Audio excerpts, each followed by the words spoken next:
โ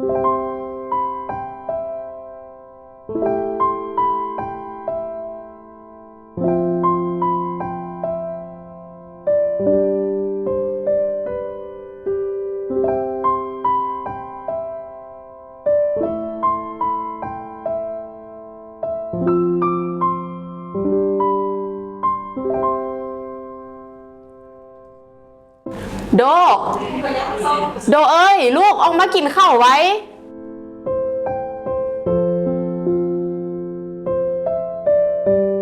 โด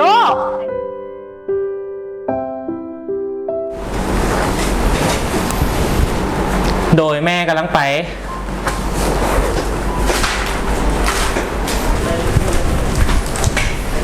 มาโดมากินข้าวไว้ลูกโดย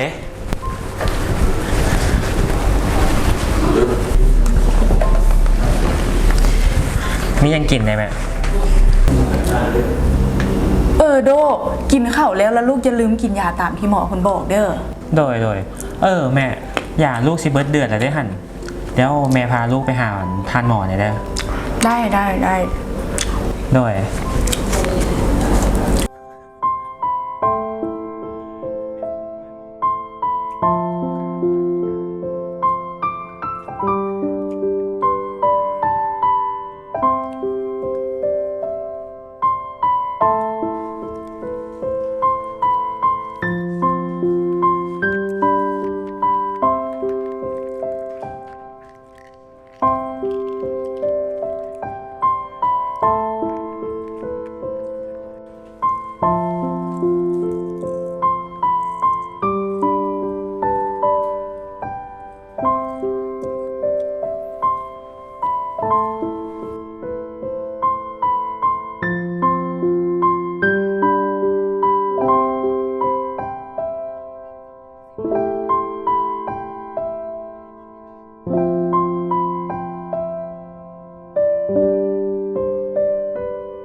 สุดๆมั่วว่ะบอกต้องติดเชื้อเอดส์ยัง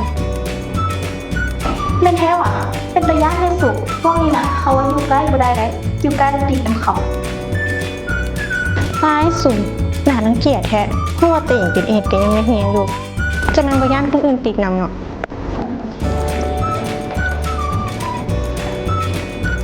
นี่สุกๆวันทันมาแล้ว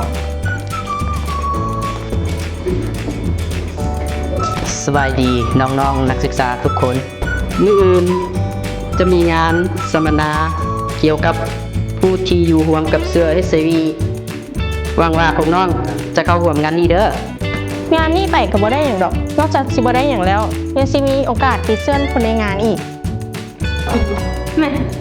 เห็นมันมีแต่คนติดเชื้อไปยังเสียคนติดเชื้อถึงมาเล่าอีกทีแต่ค่อยว่ามีคนสนใจอยากไปร่วมงานนี้อยู่ได้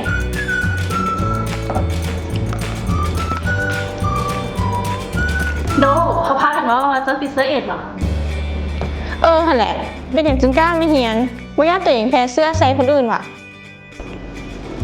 เอาไม่อย่างคนก็ให้เขาในนี้แต่ให้เขาติดเสื้อ HIV นะไม่ได้แปลว่าเขาจะต้องไปแพ้เสื้อให้คนอื่นไหนโอ๊ยไข่เฟซเสือโลกอันนี้นะเป็นแล้วก็มีทางสาวอาจจะไม่ตายอย่างเดียวไปเถาะเพราะเพิ่นอยู่โดนหลายจะติดเชื้อเอดส์น้ำมัน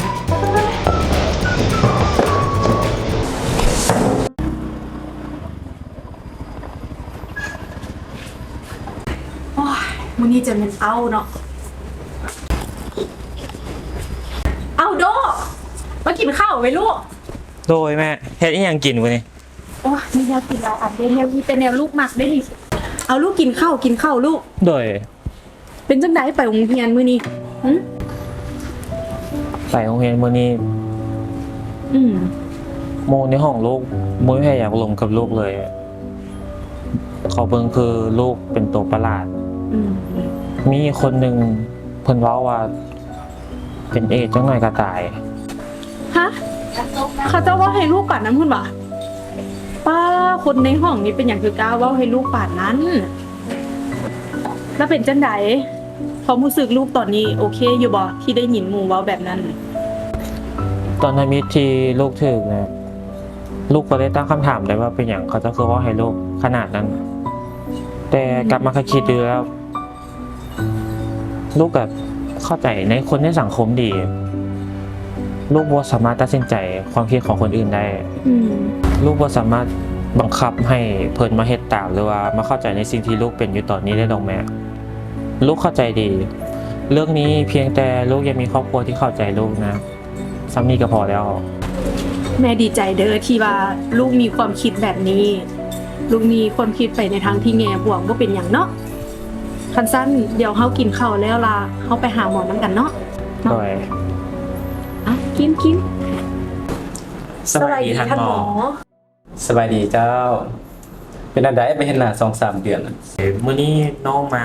ติดตามอาการและมารับยาตามที่หมอกำหนด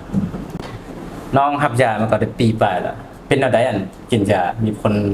รู้สึกว่าแตกต่างจากบ่กินยาป่ะ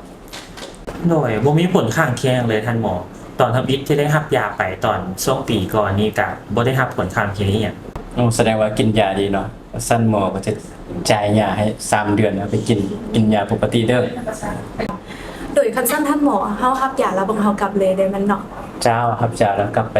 รักษาตัวอยู่บ้าน กินยาตามปกติเจ้า โดย เจ้า เข้าใจ เข้าใจอะไร เจ้าอีก3 เดือนเจอกัน ได้หมอ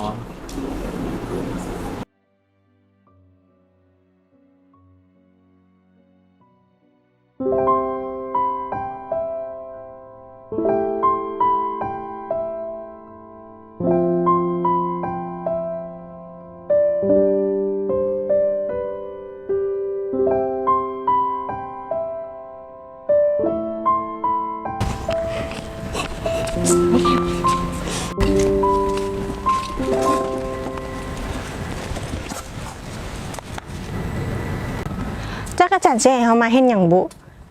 ฮ้อนก็ฮ้อนญาติก็ยานก็สิให้ติดเชื้อนำคนในงานบุ ก็ว่าซะละแค่ได้สันก็อาจารย์ให้มาได้สันก็ต้องได้มา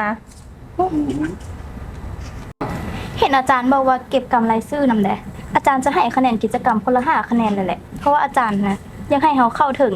กับเจ้าอีหลี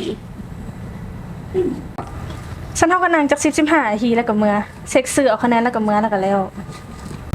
สบายดีเอ้ยมาจากสมาคมเครือข่ายผู้ติดเชื้อ HIV เอดส์เนาะมื้อนี้ก็รู้สึกดีใจแล้วก็เป็นเกียรติที่ว่าทางอาจารย์นี้ได้เชิญเอ้ยมาให้ความรู้เกี่ยวกับเรื่อง HIV ให้กับน้องๆหวังว่ามื้อนี้น้องๆจะรับเอาข้อมูลเต็มที่เนาะแล้วน้องๆคิดว่า HIV กับเอดส์นี่มันคือกันหรือแตกต่างกัน น้องคิดว่าแตกต่างกัน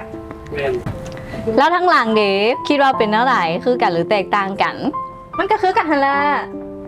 คือกันติพยานนี่น่ะ HIV และเอดส์แมนแตกต่างกันเนาะ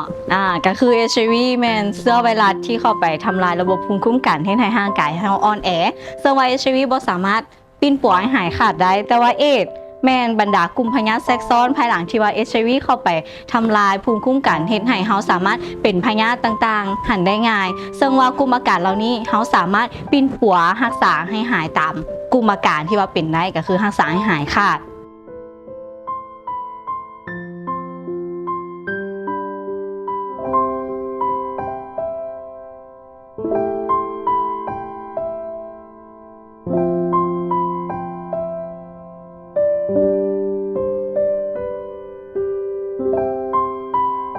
ก็คือที่เอ้ยเว้าหั่นแหละว่า HIV กับเอดส์มันสามารถติดได้แต่3เส้นทางแล้วคนที่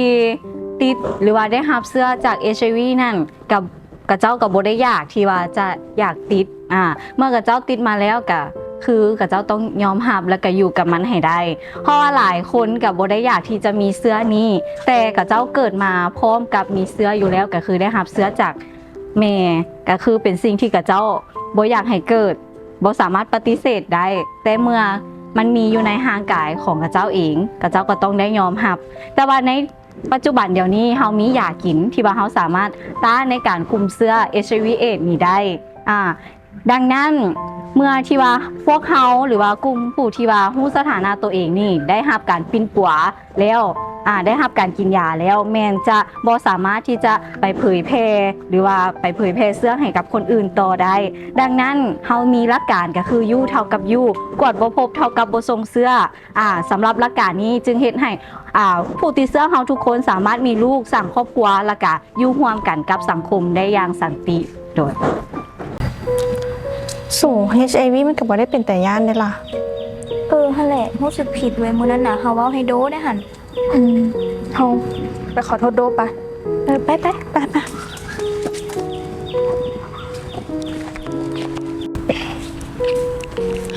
โด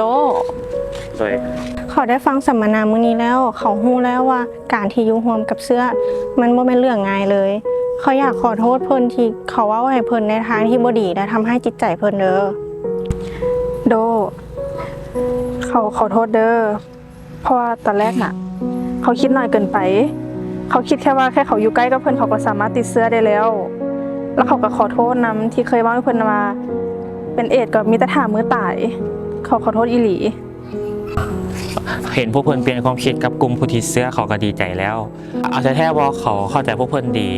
เพราะว่าคนเฮามันก็ต้องรักษาร่างกายและสุขภาพจิตของตัวเองอยู่แล้ว โอ้ต่อไปนี้เขาจะพยายามทำความเข้าใจเกี่ยวกับกลุ่มคนที่สัมผัสเชื้อ HIV ให้หลายกว่านี้เด้อพวกเขาขอโทษหลายๆ